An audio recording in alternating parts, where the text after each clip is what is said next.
آج میں اللہ کے ایک نبی کا واقعہ آپ کو سنانا چاہتا ہوں. یہ وہ نبی ہیں جن کے ساتھ ایسا امتحان لیا گیا کہ one of the amazing story ہے. آپ حضرت یونس علیہ السلام ہیں اور آپ کا معاملہ یہ تھا, آپ کی قوم بت پرستی کرتی تھی. قرآن میں آپ کے واقعے کو بیان کرنے کے لیے پوری سورہ یونس موجود ہے اور آپ نے اپنی قوم کو ڈرایا, بت پرستی نہ کرو, شرک نہ کرو, اللہ کی نافرمانی نہ کرو ورنہ سخت عذاب آئے گا. قوم کہتی کہ وہ بت پرستی کرتی تھی, آپ کی بات مانتی نہ تھی. آخر کار آپ کی قوم کو آپ نے کہہ دیا بس اب عذاب آنے ہی کو ہے, کسی وقت بھی عذاب آ جائے گا, اب اللہ کی طرف سے عذاب آنے والا ہے. قوم نے کہا, پلاننگ کی, حضرت یونس پر نظر رکھو, اگر یہ ہمارے شہر میں ہیں تو عذاب نہیں آئے گا, جس دن یہ شہر سے نکل جائیں سمجھ لو عذاب آنے والا ہے. کمال کا عقیدہ تھا, بتوں کو پوچھتے تھے مگر دل میں یہ بھی جانتے تھے یہ اللہ کے نبی شہر میں رہیں گے, اللہ عذاب نہیں بھیجے گا. بہرحال آپ ایک رات تشریف لے گئے, قوم کو پتہ چل گیا, بادل بھی آ گئے, کالی بدلیاں بھی آ گئیں, عذاب کے جو آثار تھے وہ نمودار ہو گئے. اب قوم نے کیا کیا, ساری قوم میدان میں جمع ہوئی ننگے سر. اب اللہ کی بارگاہ میں رونے لگے, جس پر ظلم کیا تھا اس سے معافی مانگنے لگے. اب جس کا قرضہ دینا تھا اس کے قرضے لوٹا دیے. بچے, بوڑھے, عورتیں روتے روتے اللہ کی بارگاہ میں دعا کرنے لگے, یا اللہ اب معاف کر دے, عذاب نہ بھیجیو, بت پرستی سے توبہ کرتے ہیں, حضرت یونس پر ایمان لے آئیں گے, اے اللہ اس بار عذاب کو ٹال دے. اتنا گڑگڑائی قوم, اتنا گڑگڑائی قوم کہ سبحان اللہ وہ آتا عذاب واپس چلا گیا.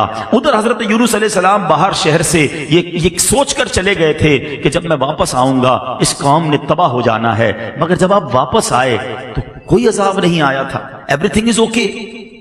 تو لوگوں نے کہا حضور اپنی قوم کی طرف جائیے. کہا میں کیسے جاؤں, میں اگر قوم کی طرف جاؤں گا تو قوم مجھے جھوٹا کہے گی. اچھا ان کو یہ نہیں پتا تھا کہ قوم نے توبہ کر لی ہے اور حضرت یونس پر ایمان لانے کی نیت بھی کر لی ہے. ادھر حضرت یونس سمجھ رہے ہیں کہ میں اگر شہر میں چلا گیا تو انہوں نے تو مجھے قتل کر دینا ہے کہ تم جھوٹے ہو, تم نے کہا تھا اللہ کا عذاب آئے گا, عذاب آیا نہیں کیونکہ آپ کو یہ حکم مل چکا تھا کہ عذاب آ رہا ہے.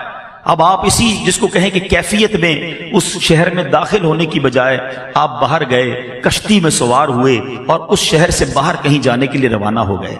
ایک اور آزمائش, وطن تو چھوٹ گیا, اب کشتی بیچ سمندر میں جا کر رک گئی.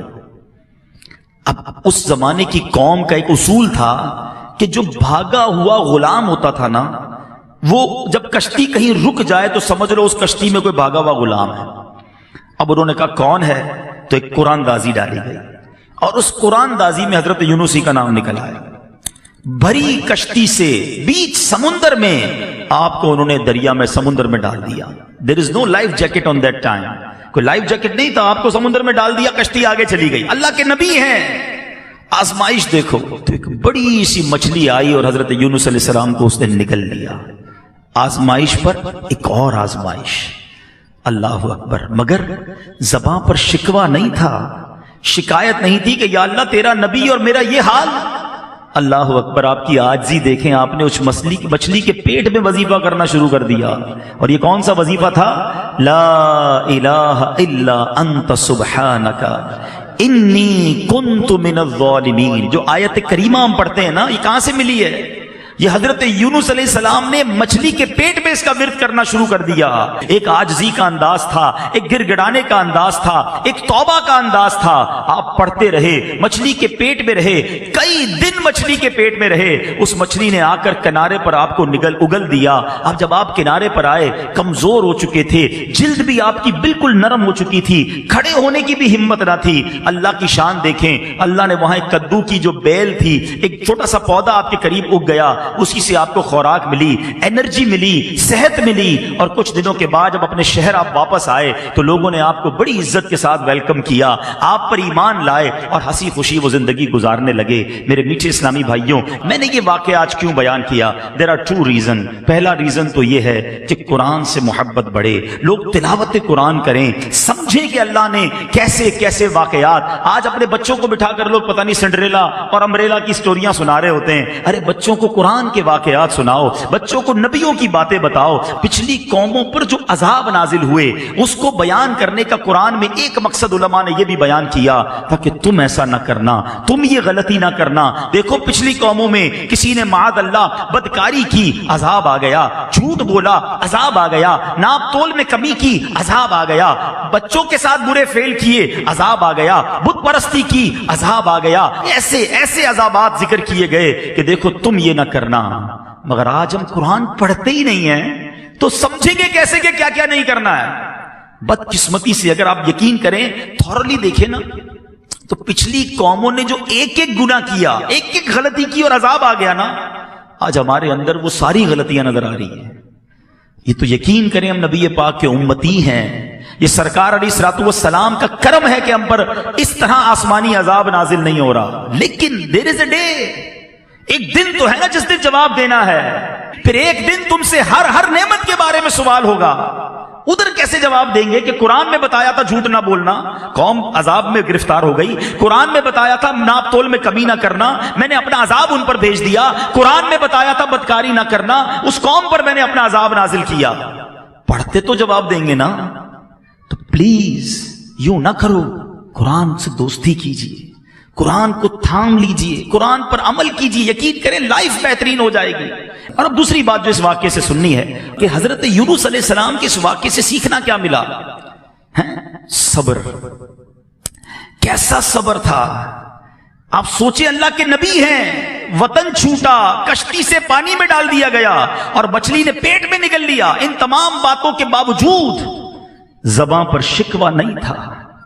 مگر آج چھوٹی چھوٹی تکلیف پر، چھوٹی چھوٹی آزمائش پر زبان پر شکوے ہیں، شکایتیں ہیں۔ ہمارے ایک بہت اچھے دوست ہیں، ان کے والد صاحب کو جب فالج کا اٹیک ہوا، میں ان سے ملنے گیا، فالج کے اٹیک سے وہ ٹھیک ہو گئے، باتیں بھی کر رہے تھے، اللہ نے کرم کیا، مگر ایک پرابلم باقی رہ گیا۔ وہ پرابلم کیا تھا کہ ان کے منہ میں، یعنی اب ایک بات سمجھیے گا کہ ان کے منہ میں، اب جیسے یہ گلاس ہے نا، یا کوئی بھی نوالا یا پانی کا گھونٹ ہم پیتے ہیں، دیکھیں میں اور آپ جب نگلتے ہیں نا، ہم جب یہ کرتے ہیں تو یہ نوالا یا گھونٹ اندر جاتا ہے۔ آپ زبان پر نوالا رکھ دیں یا گھونٹ رکھ دیں، وہ خود اندر نہیں جائے گا، ہمیں ایک ایکشن کرنا پڑے گا جس سے وہ حلق کے اندر اترے گا۔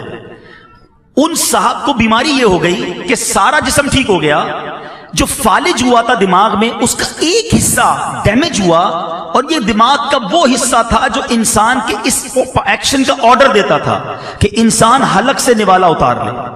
وہ کہتے سب ٹھیک ہے، دیکھیں عبدالحبیب بھائی آپ کے سامنے باتیں بھی کر رہے ہیں، مگر منہ میں نوالا رکھ دیں تو نوالا نگل نہیں سکتے۔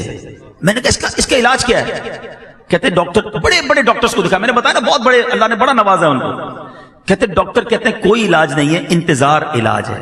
اللہ کی شان ہے کہ دماغ جو ہے نا، یہ خود تھوڑے عرصے بعد ایک اور پارٹ آف دا برین کو آرڈر دے گا کہ اب تم یہ کام کرنا شروع کر دو، پھر وہ یہ کام شروع کرے گا تو ان کا نوالا اترنا شروع ہو جائے گا۔ 15-20 دن مہینہ گزرا، میں نے پوچھا اب ابو کی طبیعت کیسی ہے؟ کہہ رہے ابو بالکل ٹھیک ہو گئے، نوالا اترنا شروع ہو گیا ہے۔ یار آپ سوچیں کہ میں اور آپ جو ہر نوالا کھا رہے ہیں، ہر گھونٹ پی رہے ہیں، اس میں اللہ کی کتنی بڑی نعمت ہے ہمارے ساتھ۔ لوگ نوالا نہیں اتار پا رہے جن کو یہ بیماری ہے۔ خدا را قدر کرو رب کی نعمتوں کی، شکوہ نہ کیا کریں۔ پریشانی چھوٹی سی آتی ہے اور ہم شکوہ شکایت کا دفتر کھول دیتے ہیں۔ بات تھوڑی سی صوفیانہ ہے، بڑی باریک ہے، لیکن آپ سمجھیں گے تو بہت گہری بات ہے۔ ایک شخص حضرت رابعہ بصری رضی اللہ تعالیٰ عنہ کے پاس سے گزرا، سر پر اس نے پٹی باندھی ہوئی تھی۔ آپ نے کہا کہ یہ پٹی کس چیز کی باندھی ہے؟ کہ حضور سر میں درد ہے اس لیے پٹی باندھی ہے۔ کمال کی بات کہی۔ آپ کہتی ہیں آج سر میں درد ہوا ہے تو تکلیف کی پٹی باندھی ہے، جب اللہ نے صحت مند رکھا تھا تو صحت کی پٹی باندھی تھی۔ بات گہری ہے، سمجھیے گا۔ تھوڑی تکلیف آتی ہے سب کو بتانا کہ اگر کسی کا موبائل چوری ہو جائے، گاڑی لگ جائے یا اسکوٹر کو پرابلم ہو جائے، کاروبار میں نقصان ہو جائے، ہم کیا کرتے ہیں؟ سب کو بتائیں گے۔ سب کو بتانے سے ثواب تو گیا نا؟ کیا وہ دے دے گا آپ کو وہ چیز؟ اچھا جب نفع ہوتا ہے، آج 5000 کا نقصان ہوا تو پورے شہر کو پتا چل گیا، پورے محلے کو پتا چل گیا۔ جس دن آپ نے 50,000 کمائے اس دن ہمیں بتایا کہ آج عبدالحبیب بھائی بڑے پیسے کمائے ہیں؟ نہیں بتاتا کوئی، اپنی نعمتیں نہیں بتاتے، اللہ کی مہربانیاں نہیں بتائیں گے، نقصان سب کو بتائیں گے۔ اور میں آپ کو صحیح بتاؤں، گھر والوں کو تو زیادہ نہیں بتاتے کہ گھر والوں کو بتائیں گے آج بڑی زبردست دیہڑی لگی ہے تو خرچہ شروع کر دیں گے گھر والے۔ تو یہ باتیں بھی نہ بتائیں، اگر مشکل آ گئی ہے نا، صبر کریں اور اس کا ثواب کمائیں۔ تو حضرت یونس علیہ السلام کا جو میں نے آپ کو قرآنی واقعہ سنایا، یہ میسج دیتا ہے کہ آزمائشیں آئیں گی، پریشانیاں آئیں گی زندگی میں، صبر کرنا، آزمائش پر صبر کرنا، اللہ کی ہر فیصلے پر شکر کرنا، جو دیا اس پر اللہ کا شکر ادا کرتے رہنا۔ قرآن میں رب نے وعدہ فرمایا ہے تم میرا شکر ادا کرو میں تمہیں اور عطا فرماؤں گا۔ آپ شکر تو کریں، جو بھی دیا اس پر شکر کریں۔ جو میں نے کہا نا کہ ہم جتنے بھی لوگ بیٹھے ہیں ہم سے زیادہ پریشان ہیں، لوگ مصیبت میں ہیں۔ ایک بزرگ کے بارے میں آتا ہے کہ روڈ پہ جا رہے تھے، پیر میں جوتے نہیں تھے، کہا یا اللہ جوتے ہی نہیں دیے مجھے۔ تھوڑی دیر ہوئی تو برابر سے ایک بندہ نکلا جس کے پیر ہی نہیں تھے، کہا یا اللہ معاف کر دے، مالک پیر تو دیے، تیری مہربانی۔ جب بھی یہ احساس ہونا کہ میں کچھ لوگوں سے پیچھے رہ گیا ہوں، میرے پاس کم ہیں چیزیں، اپنے سے کمتر کو دیکھ لینا، زبان سے شکر نکلے گا۔ اللہ مجھے اور آپ کو صبر کرنے والا بنا۔